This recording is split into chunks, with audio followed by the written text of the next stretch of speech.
قرآن میں ایک ایسی حیرت انگیز قوم کی کہانی ہے جسے اللہ نے سب کچھ دیا لیکن پھر انہوں نے خود ہی اپنی بربادی مانگ لی۔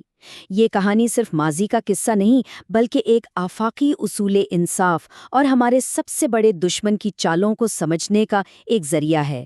آئیں ذرا اس کہانی کی گہرائی میں اترتے ہیں۔ یہ قوم سبا کی ناقابل یقین داستان ہے۔ ذرا تصور کریں، اللہ نے انہیں ایسی نعمتیں دیں جن کا ہم سوچ بھی نہیں سکتے، لیکن انہوں نے شکر کرنے کے بجائے ایک ایسی عجیب دعا مانگی جس نے ان کی خوشحالی کو ہمیشہ کے لیے کھنڈرات میں بدل دیا۔ تو چلیں کہانی کے پہلے حصے میں چلتے ہیں، سبا کی کہانی۔ دیکھتے ہیں کہ آخر وہ بے مثال نعمتیں کیا تھیں اور کیسے ایک پوری تہذیب بکھرے ہوئے کھنڈرات میں تبدیل ہو گئی۔ ذرا اس تضاد کو دیکھیں۔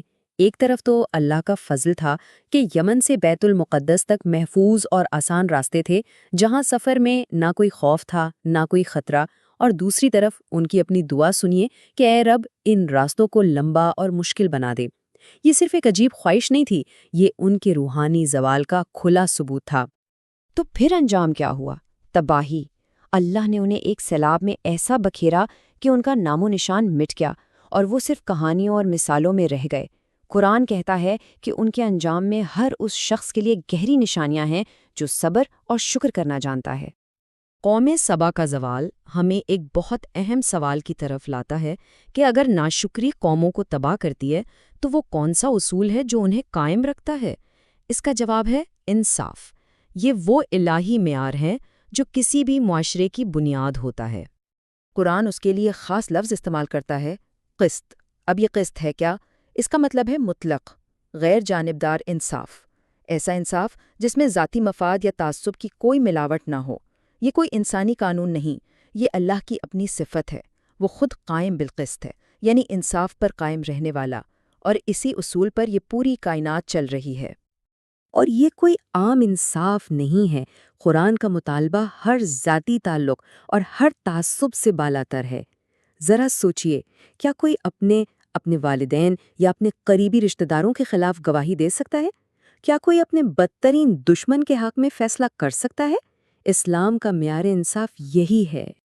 یہ آیت تو انصاف کی ذمہ داری کو بالکل ذاتی بنا دیتی ہے، یعنی دنیا کو بدلنے سے پہلے تبدیلی اپنے اندر سے شروع ہوتی ہے۔ ہمیں سب سے پہلے اپنے اور اپنے سب سے قریبی لوگوں کے معاملے میں سچائی اور انصاف پر کھڑا ہونا ہے۔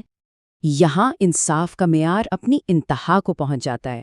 قرآن کہتا ہے کہ کسی سے شدید نفرت یا دشمنی بھی ناانصافی کا جواز نہیں بن سکتی۔ اپنے دشمنوں کے ساتھ بھی انصاف کرو، کیونکہ یہی چیز تقویٰ کے یعنی اللہ کے گہرے شعور کے سب سے زیادہ قریب ہے۔ یہ کوئی چھوٹی موٹی بات نہیں ہے۔ تمام انبیاء اور رسولوں کو بھیجنے کا مرکزی مقصد ہی یہی تھا کہ وہ زمین پر ایک ایسا نظام قائم کریں جہاں عدل و انصاف کا بول بالا ہو۔ یہ الہی رہنمائی کا بنیادی ستون ہے۔ تو جب کوئی معاشرہ، کوئی فرد انصاف اور شکر گزاری کا راستہ چھوڑ دیتا ہے تو پھر ہوتا کیا ہے؟ وہ دراصل کس قوت کے لیے دروازہ کھول رہا ہوتا ہے؟ یہ سوال ہمیں کہانی کے اگلے اور شاید سب سے اہم حصے کی طرف لے جاتا ہے۔ اور یہیں پر کہانی میں اس کردار کی انٹری ہوتی ہے جو انسانیت کا ازلی دشمن ہے، ابلیس، اور اس کا سارا منصوبہ براہ راست ناشکری اور ناانصافی پر ہی ٹکا ہوا ہے۔ ابلیس کی بغاوت کی جڑ کیا تھی؟ صرف ایک چیز، تکبر۔ جب اللہ نے اسے آدم کو سجدہ کرنے کا حکم دیا تو اس کی انا آڑے آ گئی۔ اس کا استدلال بہت سادہ تھا، میں اس سے بہتر ہوں، اور اسی ایک تکبر بھرے خیال کی وجہ سے اس نے اللہ کے حکم کی نافرمانی کی۔ اور اسی تکبر کی بنیاد پر اس نے اللہ کے سامنے ایک دعویٰ کیا، ایک پیشن گوئی کی۔ اس نے کہا کہ وہ انسانوں کو گمراہ کرے گا، اور اس کا سب سے بڑا ہتھیار کیا ہوگا؟ ان کی ناشکری۔ اسے پورا یقین تھا کہ انسانوں کی اکثریت شکر گزار ثابت نہیں ہوگی۔ اور یہاں کہانی کے سارے دھاگے آ کر مل جاتے ہیں۔ قرآن کہتا ہے کہ قوم سبا کے معاملے میں ابلیس نے اپنا گمان سچ کر دکھایا۔ ان کی ناشکری نے شیطان کی پیشین گوئی کو حقیقت کا روپ دے دیا۔ وہ اس بات کا زندہ ثبوت بن گئے کہ شکر سے دوری ہی گمراہی کا پہلا قدم ہے۔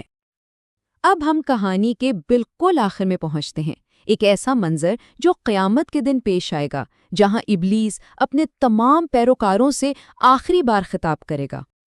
یہ وہ لمحہ ہے جہاں ہر بہانہ اور ہر عذر ختم ہو جائے گا۔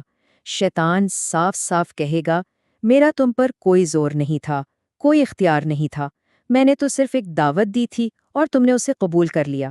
وہ ساری ذمہ داری انسان پر ڈال دے گا، یہ کہتے ہوئے کہ آج مجھے نہیں، اپنے آپ کو ملامت کرو، کیونکہ انتخاب ہمیشہ سے ہمارا اپنا تھا۔ اور یہ پوری کہانی ہمیں ایک آخری گہرے سوال پر لا کر چھوڑ دیتی ہے۔ ہر روز، ہر لمحہ ہمیں دو دعوتیں ملتی ہیں، ایک رحمان کی طرف سے جو انصاف اور شکر کی طرف بلاتی ہے، اور دوسری شیطان کی طرف سے جو ناشکری اور بغاوت کی طرف لے جاتی ہے۔ اصل سوال تو یہ ہے کہ ہم کس کی دعوت پر لبیک کہہ رہے ہیں۔